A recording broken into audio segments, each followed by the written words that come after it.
What if the most powerful being from one of the darkest universes found himself in a world filled with gods, monsters, and heroes? Today, we're diving into a massive crossover scenario. What if the Emperor of Mankind from Warhammer 40,000 crash-landed in the Marvel Universe? Let's set the stage. The Emperor, at the height of his power during the Great Crusade, is flung through the warp. But instead of arriving at his intended destination, a cosmic anomaly rips him from his reality and deposits him on Earth 616, the heart of the Marvel Universe. He arrives alone, without his custodes, without his primarchs, and without the machinery of the Imperium. All he has is his unparalleled psychic might, his superhuman physique, his genius-level intellect, and his unyielding vision for humanity. His first moments would be of pure, unfiltered analysis. The Emperor's mind operates on a level we can barely comprehend. He would sense the psychic energies of this new reality, immediately recognizing the presence of powerful telepaths like Professor X and Jean Grey.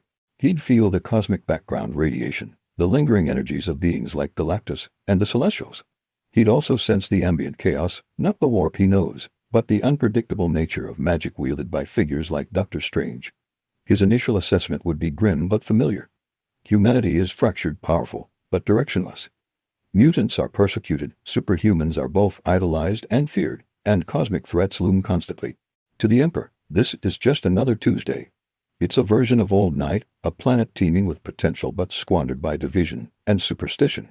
His prime directive would kick in instantly: unite and protect humanity at all costs. He wouldn't announce himself with a golden throne and a legion of angels. That's not his style when starting from scratch. He'd be subtle. He would use his psychic abilities and biomancy to create a new identity, a charismatic and influential figure who appears seemingly out of nowhere. Think of a blend of Tony Stark's technological genius, Steve Rogers' strategic brilliance, and Dr. Doom's sheer force of will, but amplified 1,000 times. His first move would be to consolidate power, not through conquest, but through influence. He'd likely start in the world of technology and finance. With his knowledge of future tech, he could revolutionize industries overnight. He'd create technologies that would make Stark Industries look like a garage startup. We're talking about clean, limitless energy sources, advanced medical technologies that cure any disease, and materials that defy physics. He'd solve humanity's biggest problems within months, not to gain wealth, but to gain control over the infrastructure of civilization. At the same time, his psychic presence wouldn't go unnoticed. Professor X would feel this new, impossibly powerful mind appear on Cerebro. It would be like trying to stare into the sun. Xavier would be cautious, trying to make contact.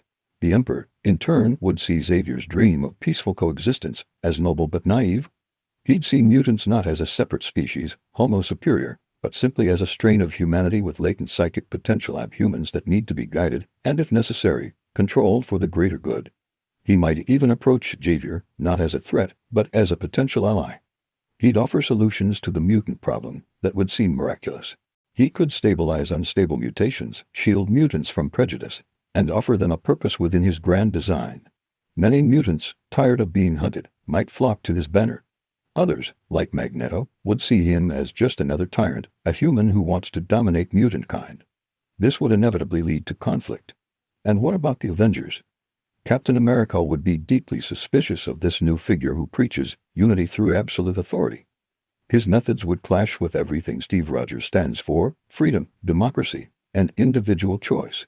Tony Stark, on the other hand, might initially be fascinated, even impressed. He'd see a fellow visionary, someone who can get things done. But soon, Tony's ego and his belief in human fallibility would put him at odds with the Emperor's absolutist dogma. He would see the danger in one man holding so much power, no matter how benevolent his intentions seem. The first major clash wouldn't be a physical brawl. It would be ideological. The Emperor would publicly present his plan, a united humanity, guided by his hand reaching for the stars, free from alien threats and internal strife. He would use his charisma and subtle psychic influence to sway public opinion. To a world constantly on the brink of disaster, his message of order and security would be incredibly appealing. The heroes of Marvel would find themselves in a difficult position. How do you fight a man who is actively making the world a better place, but at the cost of freedom? Thor and the Asgardians would present a different challenge. The Emperor despises anything that presents itself as a god. He sees beings like Thor and Odin as powerful aliens who have misled humanity with superstition. He would challenge their divinity, seeking to expose them as mere powerful beings and break their influence over mankind. A confrontation between the Emperor and Odin would be a battle of titans. Odin, with the Odin Force, is a Skyfather-level being. But the Emperor's psychic power is on a whole other level. He's a reality-warping weapon who has stared into the heart of chaos and survived. He could potentially engage Odin in a psychic battle that would shatter minds across the 9 realms. And then there's magic. The Emperor views magic as a dangerous, uncontrolled manifestation of psychic energy, the gateway to the very forces he fought to contain. He would see Doctor Strange not as a sorcerer supreme, but as an unsanctioned psyker of the highest order meddling with forces that could doom humanity. The Emperor would try to regulate magic, to bring it under his control, creating his own order of sanctioned psykers, much like the Adeptus Astra Telepathica. This would put him in direct opposition to Strange, who understands that magic requires balance, not rigid control. Their duel wouldn't just be spells versus psychic blasts. It would be a fundamental conflict of philosophies, with the fabric of reality as the battlefield. Let's talk about the cosmic scale. What happens when Thanos arrives with the Infinity Gauntlet? This is where things get truly interesting. The Emperor wouldn't be trying to collect the stones for himself. He would see the gauntlet as an ultimate threat, an artifact of alien origin that grants false godhood. He would confront Thanos directly. Thanos is a powerhouse, but the Emperor is a warrior king who has battled demon princes and alien warlords for centuries. His combat recognition, combined with his speed and strength, would make him a terrifying opponent even for the Mad Titan. But his true weapon is his mind.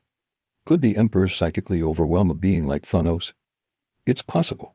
He could delve into Thanos' mind, confronting his nihilism and his obsession with death.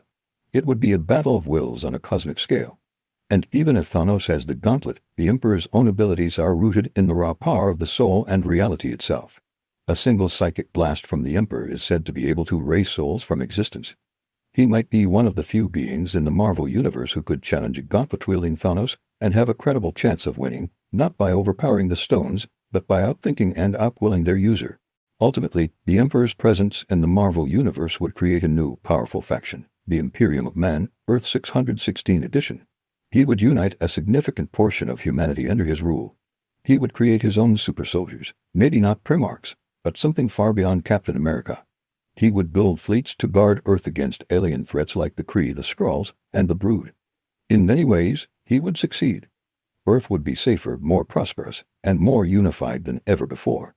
But the cost would be immense. The Marvel Universe as we know it would cease to exist. It would be a world without choice, without individuality, ruled by a benevolent tyrant who believes that the only path to survival is his own. The heroes would become rebels, freedom fighters battling against a golden dictator who has the love and support of the very people they are trying to save.